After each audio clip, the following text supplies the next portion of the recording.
आशा करता हूं आप सब बहुत अच्छे होंगे। मेरा नाम है सिद्धांत अग्निहोत्री। स्टडी ग्लोस पे आपका बहुत बहुत स्वागत है। क्या भारत को परमानेंट यूनाइटेड नेशंस मेंबरशिप मिलेगी? एस जयशंकर सर से ये सवाल पूछा गया। अभी उनकी किताब वाई भारत मैटर्स मैं पढ़ रहा था और मैंने सोचा रिव्यू चलिए, यहाँ नहीं है, मेरे स्टूडियो में, लाइब्रेरी में होगी। अभी इंस्टा पे मैंने डाला था अपनी। मैं हर महीने कुछ ना कुछ किताब, कोई ना कोई किताब खरीदता रहता हूँ। इंस्टा पे मुझे फॉलो करिए। अगर आप, मैंने सोचा है कि आपके सवालों के जवाब मैं दूंगा, तो रात 9 बजे के बाद आप मुझसे कुछ भी पूछ सकते हैं, ठीक है ना। हाँ, फालतू सवाल के जवाब नहीं दूंगा, वो इंटरटेन नहीं करूंगा मैं, ठीक है।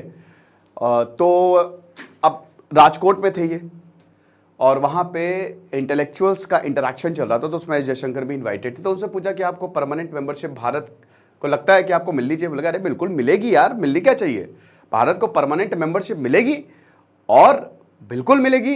इजिप्ट हो गया और बाकी भी देश हो गए, उन्होंने प्रपोजल रखा है कि परमानेंट मेंबरशिप मिलनी चाहिए। अब हमको इसके लिए हार्डवर्क करना होगा, बहुत मेहनत करनी होगी। वी हैव टू डू, मतलब बहुत ज़बरदस्त हार्डवर्क करना होगा, तब हमको मेंबरशिप मिल जाएगी। फिर यहाँ पे और भी बहुत कुछ पूछा गया, लेकिन आपको बता दूं कि मैं इससे बहुत ज़्यादा एग्री नहीं करता हूँ, ठीक है। मैं बताता हूँ क्यों। भारत की यूएन परमानेंट मेंबरशिप पे हमने बहुत सारे लेक्चर्स लिए हैं, मैंने बहुत सारे लेक्चर्स लिए हैं और आपको बताया है कि क्राइटेरिया क्या है। मैं थोड़ा सा आपको बैकग्राउंड समझा देता हूँ। देखिए, यूनाइटेड नेशंस जो हैं उसके बहुत सारे अंग हैं, है ना। बहुत सारे बैंक्स चलाता है यूएन, जनरल असेंबली सबसे इंपॉर्टेंट, सबके जो हेड ऑफिसेज हैं, मैक्सिमम 90% यूनाइटेड नेशंस के हेड ऑफिस न्यूयॉर्क में है, ठीक है, अमेरिका में है।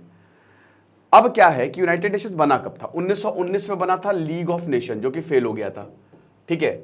फिर उसके बाद 1945 में ज्यादा पावर के साथ यूनाइटेड नेशन की स्थापना हुई थी। उस समय बहुत ज्यादा था कि एक ऐसी ऑर्गेनाइजेशन बनाई गई है जो पूरी दुनिया पे कंट्रोल रखेगी। अब आपको पता है कि वर्ल्ड वॉर 2 जो है वो किसके बीच में हुआ था? सबसे पहले इधर एलाइड पावर से, इधर एक्सेस, और इधर जर्मनी था, ठीक है, द मोस्ट इंपॉर्टेंट जर्मनी। फिर इटली, जो कि वर्ल्ड वॉर 1 में पहले यहां पे था, 1919 में एलाइड पावर्स में से एक था, और उसके बाद जापान। अब एलाइड पावर्स में कौन कौन था? इंग्लैंड, मतलब यूके, सबसे इंपॉर्टेंट, है ना। पूरा यूरोप हार गया था, यूके अकेला डटा हुआ था भारतीयों की वजह से, और उनका कंट्रीब्यूशन कभी याद नहीं किया जाता है, कमाल है ना। भारत इतना होता ना तो वर्ल्ड वॉर 2, मतलब जब हिटलर और ज्यादा बैंड बजा देता इंग्लैंड की। तो यूके था। अमेरिका वर्ल्ड वॉर 2 में 1941 के लास्ट में आया, और जब भी अमेरिका आता है, एंट्री मारता है, वर्ल्ड वॉर खत्म ही हो जाता है, ठीक है ना। चाइना, इनका होना ना होना एक ही था, कुछ खास इन्होंने किया नहीं, मारे जा रहे थे, पहले जा रहे थे, तो उसके बाद फिर बोला कि आई जाओ भैया, हमारे साथ जुड़ जाओ। सोवियत पहले हिटलर के साथ थे, स्टालिन, बाद में धोखा दिया तो एलाइड पावर्स में आ गए। सब के सब दोगले हैं, है ना। और अल्टीमेटली फ्रांस, इनका भी होना ना होना एक ही था, क्योंकि फ्रांस वैसे भी हार गया था, ठीक है, और कुछ खास मिला नहीं, फ्रांस को हिटलर ने हरा दिया था। तो बस यही था कि लड़ रहे साथ में, तो चलो तुम भी साथ में ही लड़ो। फ्रांस एक बड़ी पावर थी, इसलिए फ्रांस को भी ले लिया। तो ये 5 देश हैं और इन्हीं के ही पास परमानेंट मेंबरशिप है। यही आज परमानेंट मेंबर्स हैं। इन्होंने क्या तीर उखाड़ा? अमेरिका को और यूके को छोड़ के ये तीनों देश जो हैं, सोवियत तो ज्योग्राफी की वजह से जीता अपनी वर्ल्ड वॉर 2, कुछ खास क्रेडेंशियल्स तो है नहीं, तो अमेरिका डोमिनेटेड है ये यूनाइटेड नेशंस, पहली बात, ठीक है। दूसरी बात, इसमें एक यूनाइटेड नेशन सिक्योरिटी काउंसिल है, इसी पे इतना बवाल चल रहा है। आपको पता है कि 10 नॉन परमानेंट मेंबर है, भारत 8 बार बन चुका है नॉन परमानेंट मेंबर, 2 साल के लिए बनते हैं। परमानेंट मेंबर 5 है, जो मैंने अभी आपको बताया। अब क्या है ना कि एक रेजोल्यूशन, यूनाइटेड नेशन का एक रेजोल्यूशन बनाया गया, ठीक है। तो इस रेजोल्यूशन के लिए आपको सबको एग्री करवाना पड़ेगा। ये इतना, मतलब यूनाइटेड नेशंस के जो रूल्स है ना, मतलब इस चार्टर को, सॉरी रेजोल्यूशन कह रहा हूं, यूनाइटेड नेशन जो शुरुआत में चार्टर बना, इस चार्टर को अमेंड करना बहुत मुश्किल है, ठीक है। किसी परमानेंट मेंबर को अगर लेके आना तो आपको सबको मनवाना पड़ेगा, है ना, और ये चार्टर बदलना पड़ेगा, जो कि लगभग नामुमकिन है। तो इसीलिए इंडिया का परमानेंट मेंबर बना थोड़ा सा मुश्किल रहेगा, इतना आसान नहीं है, ठीक है।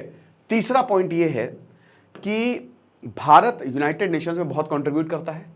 हम पीस कीपिंग फोर्स में बहुत अपने सिपाही जो है भेजते रहते हैं। हमने जो अफ्रीका में प्रॉब्लम्स होती है वहाँ पे हमने एक वुमेन कॉन्टिजेंट भेजा। भारत यूनाइटेड नेशंस में पैसे भी अच्छे खासे देता है। यूएन जब भी बुलाता है भारत की सेना तुरंत चली जाती है, लेकिन बदले में हमको कुछ खास मिलता नहीं है। कश्मीर इशू अभी तक सॉल्व, खैर वो तो हम ही सॉल्व करेंगे, लेकिन यूनाइटेड नेशंस में गया, कबाड़ा हो गया। हमारे पास होता अभी तक हमने ठोक पीट के बराबर कर दिया होता। आप समझ रहे हो? तो मेरा कहने का मतलब ये है कि यूएन जो है ना, एज एन ऑर्गेनाइजेशन कोई बहुत उसने कुछ उखाड़ा नहीं है, एक फेल्ड ही ऑर्गेनाइजेशन है आप कह सकते हो। लेकिन पेपर में ये आप नहीं लिखेंगे, याद रखिएगा।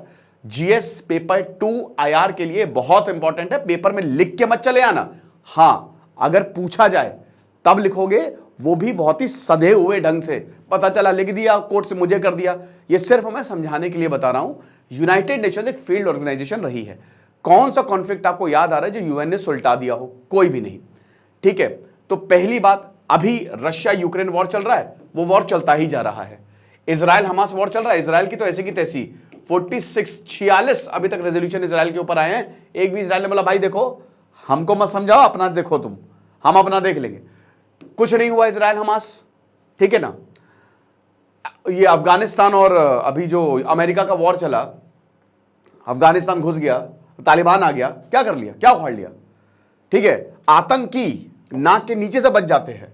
हाफिज सईद, आपका वो मसूद अजहर को आतंकवादी घोषित करना था, चाइना ने वीटो कर दिया। वीटो पावर क्या होती है? वीटो पावर ना कहने की पावर। जैसे 5 परमानेंट मेंबर हैं, तो अगर एक ने भी एक रेजोल्यूशन पास हुआ कि जैसे अब यही पुलवामा अटैक का जो मेन आरोपी था मसूद अजहर की बात कर लेते हैं, तो अब इस पे मान लो कि रेजोल्यूशन है कि इसको आतंकवादी घोषित करो।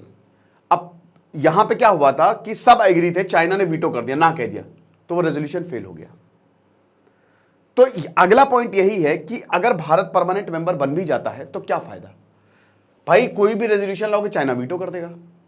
पाकिस्तान चाहेगा कि भारत जो है वो कभी ना आए, पाकिस्तान तो कभी बन नहीं पाएगा, लेकिन वो भी ये चाहेगा कि भारत कभी ना बने। जो भारत के खिलाफ देश है वो यही चाहेंगे। ठीक है, जरूरी है परमानेंट मेंबर सिर्फ इंडिया को नहीं बनाना है। जर्मनी को P5+1 बोला जाता है, जर्मनी को भी बनाइए। साउथ अमेरिका से एक भी नेशन नहीं है, अफ्रीका से एक भी रिप्रेजेंटेशन नहीं है। तो अगला पॉइंट जो है ना, इट इज हाईली डिस्क्रिमिनेटरी। ये बहुत ही डिस्क्रिमिनेटरी ऑर्गेनाइजेशन है भाई यूनाइटेड नेशंस, अगर आप देखो तो। क्योंकि साउथ ईस्ट एशिया से जापान को क्यों नहीं बनाया अभी तक? जापान तो एक डेवलप्ड, जर्मनी में भी अभी तक नहीं है परमानेंट मेंबर, अफ्रीका भी अभी तक नहीं है। अफ्रीका में कोई भी देश ऐसा नहीं है जो परमानेंट मेंबर होना बहुत जरूरी है। अफ्रीका की हालत बहुत खराब है। साउथ अमेरिका से कोई नहीं है। तो आप मुझे ये बताइए कि परमानेंट मेंबर चिल्लाते तो हैं हम, लेकिन क्या मिल जाएगा? और अब आपको पता है कि it's not worth fighting permanent membership. Bharat already, जैसे directive principle of state policy नहीं है हमारे संविधान में, डीपीएसपी, उसके प्रावधान क्या बोला था कि जब जब राज्य जो है वो ताकतवर होते जाएंगे, एक एक प्रावधान लागू करते जाओ। तो डीपीएसपी डायरेक्टली तो लागू नहीं, इनडायरेक्टली लागू है, सारे राज्यों में कानून बने हुए हैं।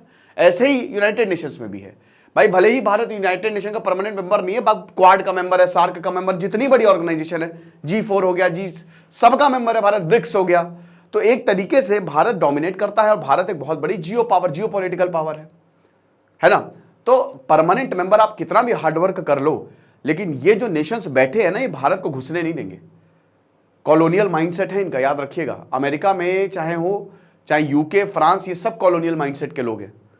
तो ये किसी भी एशियन देश को, चाइना आ गया, लेकिन भारत को ऐसे घुसने नहीं देंगे। ये इनका क्लब चलता है, ठीक है। और ये हाईली डिस्क्रिमिनेटरी ऑर्गेनाइजेशन, मतलब आप ये समझिए कि देखिए अब फायदा भी ऐसा नहीं है, अगर आप यूनाइटेड नेशंस के परमानेंट मेंबर हैं तो जाहिर सी बात है, तो आपकी बहुत ज़्यादा साख बढ़ेगी। भारत परमानेंट मेंबर है, पॉपुलेशन के हिसाब से तो भारत अभी होना ही चाहिए उसको, तो बहुत ज़्यादा साख बढ़ेगी, आपकी इज्जत बढ़ेगी। जो दूसरे देश है वो आपके ऊपर डिपेंड होंगे, आपकी पावर बढ़ेगी, आप किसी भी युद्ध को कोई रेजोल्यूशन ला सकते हो, आपकी बातें पूरी दुनिया में सुनी जाएगी, आपको ज़्यादा सपोर्ट मिलेगा, आप ज़्यादा ट्रीटी साइन कर सकते हो, बहुत ज़्यादा फायदा है। लेकिन चलन एक ऐसी चीज़, ह्यूमन साइकोलॉजी एक ऐसी चीज़ है ना, ये हर जगह, तो ये इंटरनेशनल पॉलिटिक्स ये अलाउ ही नहीं करेगी कि भारत परमानेंट मेंबर बन जाए। भारत बोला भाई छोड़ो, क्या करना है, हम तो बाकी अपना कर ही रहे हैं बढ़िया, हम अपने आप को इतना आर्थिक तरीके से मजबूत कर लेंगे कि एक दिन तुम हमारे पास आओगे, सिंपल सी बात है। तो ये बात पूरी की पूरी है। आपको क्या लगता है, आप मुझे जरूर बताइएगा। ये लेक्चर था, आई होप आपको समझ में आया होगा। खुश रहिए, पढ़ते रहिए। दिस इज सिद्धांत अग्निहोत्री साइनिंग ऑफ।